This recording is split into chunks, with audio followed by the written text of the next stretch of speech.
Nama saya Nagisa Remia Anju. Saya di sini akan menjelaskan mengenai implementasi Fast Fourier Transform dalam signal processing.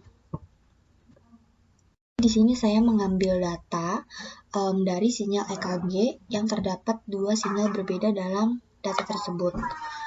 Kemudian data ini dalam format XLS. Pertama-tama saya akan mendeklarasikan terlebih dahulu variabel-variabel yang akan digunakan. Yang pertama ada frekuensi sampling dan periode. Frekuensi sampling yang digunakan di sini saya tuliskan 128 karena pada data tersebut terdapat 128 data sinyal EKG berbeda. Dan kemudian pada Y1 ini saya membaca data dengan XLS read karena formatnya dalam bentuk .xls. Kemudian di sini saya mengambil salah satu sinyal saja, yaitu sinyal yang pertama atau signal 0. Namun di sini saya menuliskannya signal 1 pada codingan. Kemudian saya akan mengalihkan sinyal ini sebanyak 8 kali, sehingga nanti terdapat 8 sinyal EKG yang continuous. Kemudian akan dilakukan Fast Fourier Transform, sehingga didapatkan figur seperti yang di kanan ini. Kemudian di sini juga dilakukan fungsi abs, yaitu untuk menghilangkan nilai-nilai negatif sehingga hanya terdapat nilai-nilai positif saja untuk sampelnya. Kemudian di sini saya akan melakukan single-sided amplitude spectrum. Single-sided amplitude spectrum ini mengapa saya gunakan? Karena dalam pembacaan sinyal EKG dibutuhkan ketelitian dan dibutuhkan pembacaan khusus untuk dapat melihat apakah adanya kelainan atau adanya anomali pada sinyal.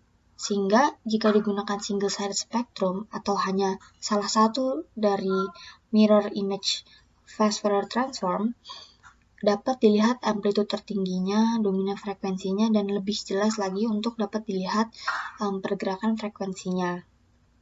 Dan kemudian di sini cara menggunakan kodenya adalah yang pertama kita mencari terlebih dahulu panjang datanya.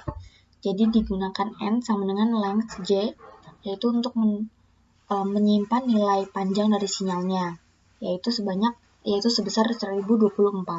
Kemudian untuk besar sinyalnya yaitu size J 1024,1. Dan kemudian untuk sampling periodnya atau waktu samplingnya yaitu 0 hingga N-1. Nah, N-1 di sini berarti 1024 kurang 1 atau 1023. Sehingga waktu samplingnya adalah 1024 per waktu sampling. Dan kemudian akan diplotkan di figur 2 yang bagian atas. Ada 8 sinyal EKG seperti yang sudah saya bilang sebelumnya. Kemudian untuk melakukan single-sided amplitude spectrum, ini pertama-tama digunakan NFFT terlebih dahulu.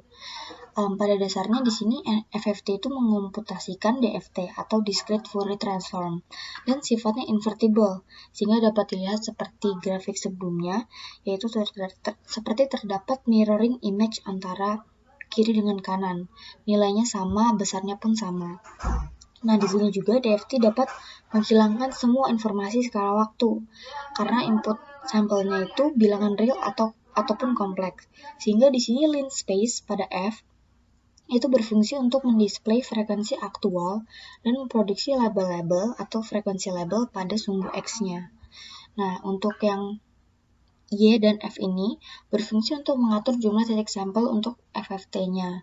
Yang F ini untuk frekuensinya dan yang M ini untuk amplitudonya. Jadi mereka sama-sama digunakan untuk labeling dalam figurnya ini.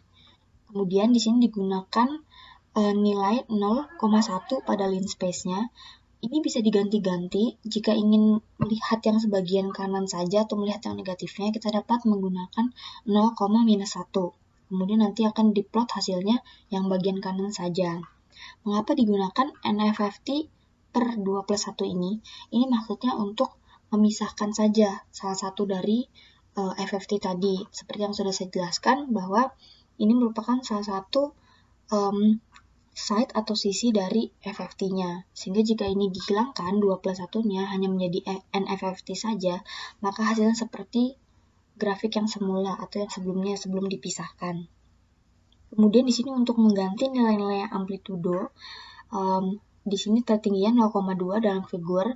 Jika ingin mengganti misalnya 0,1, di sini dapat diganti 1. Jadi 1 dikali bintang atas, X, dan seterusnya. Maka di sini hasilnya 0,1, kemudian tengah-tengahnya 0,05, dan seterusnya.